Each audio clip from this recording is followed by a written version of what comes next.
Jakarta.persistence in Jakarta Persistence.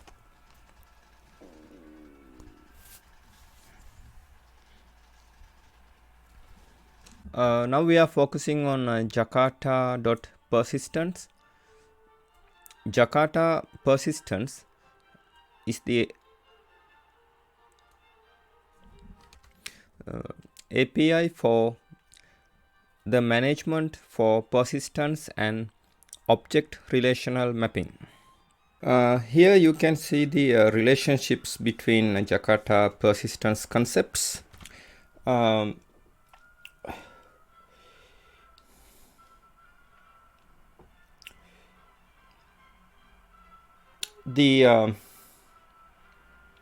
In fact, separate API calls are needed to perform many of the operations on entities.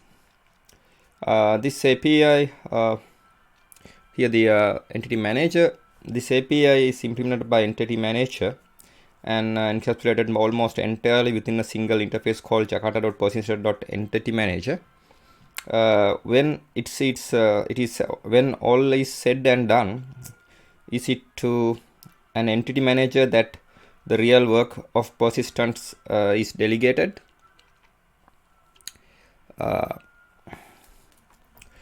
Until an entity manager is used to actually create, read or write an entity, and entity is nothing more than a regular non-persistent Java object.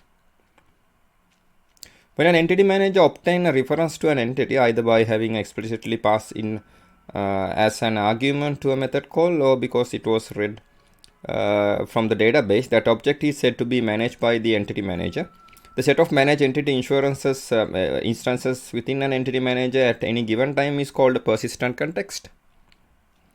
Only one Java instance is with the same persistent identity may exist in the persistent context at any time. For example, if an employee with an persistent identity or ID of 158 exists in the persistent context, then no other employee object with its ID set to 158 may exist within the same persistent context. Entity managers are configured to be able to persist or manage specific types of object, read and write to a given database, and be implemented by a particular persistent provider, or provider for short. It is the provider that supplies the backing implementation engine for the entire Java persistent API, from the entity manager through to an implementation of the query classes and SQL generation. All entity managers from the factories of type Jakarta.persistence.entityManager factory. The configuration for an entity manager is templated from the entity manager factory that created it, but it is defined separately as a persistent unit. A persistent unit dictate either implicitly or explicitly the same setting, the settings and the entirely classes used by all entity managers obtained from the unique entity manager factory instance bound to the persistent unit.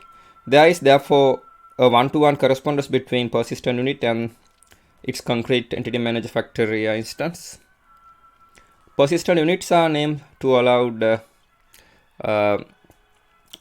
differentiation of one entity manager factory from another. This gives the application control over which configuration of persistence unit is to be used for operating on a particular factory. This figure shows for each persistent unit there is an entity manager factory, and many entity manager factories can be created from a single entity manager factory.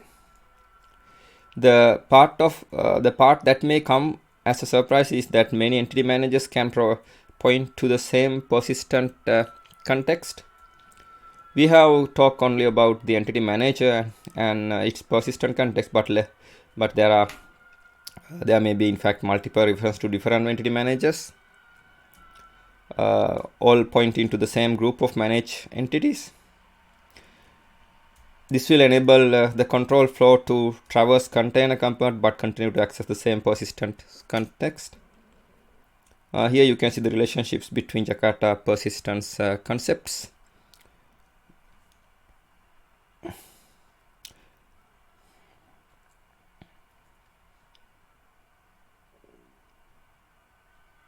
Here they note that while some are actual API objects, others are only abstract concepts that help explain how API works.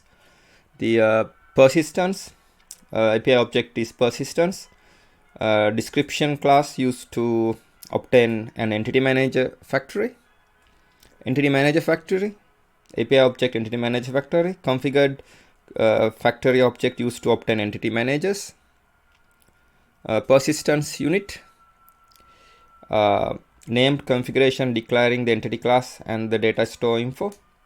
Entity manager, API object entity manager, and main API object used to perform operations and queries on entities. Persistent context, set all entity instances managed by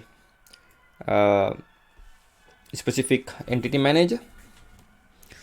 Here you can see relationships between Jakarta persistence concept. Persistence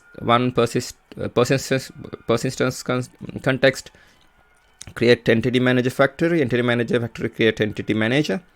Entity manager factory configured by persistent unit. Entity manager manages persistent context, and persistent context is connected to persistent unit creates a persistent context.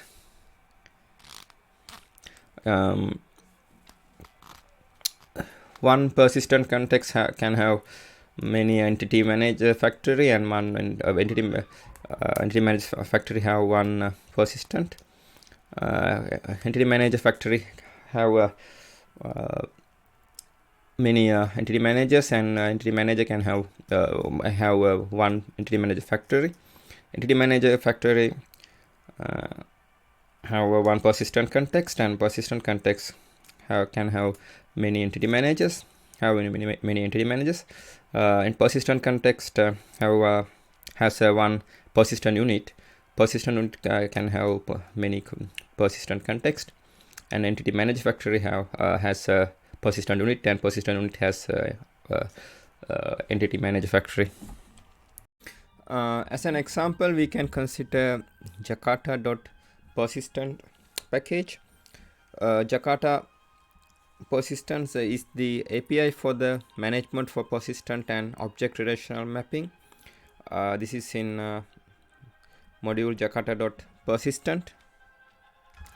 As an exception example, we can consider class persistence exception thrown by the persistent provider when a problem occurs.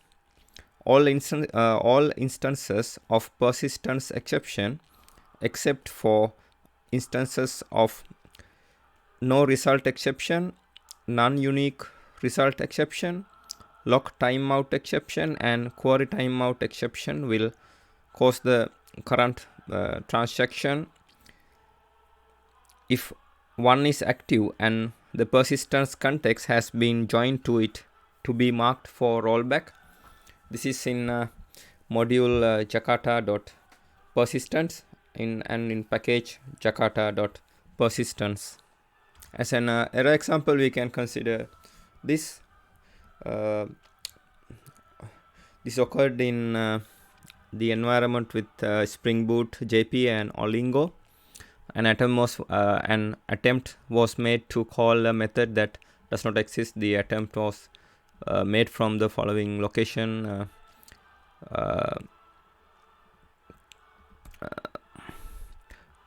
org.hibernate.cfg.annotation binder.bind join table association.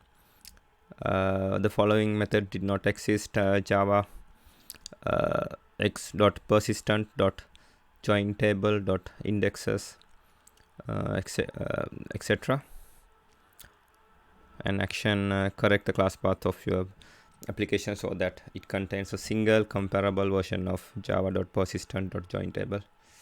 Now this is the end of my presentation.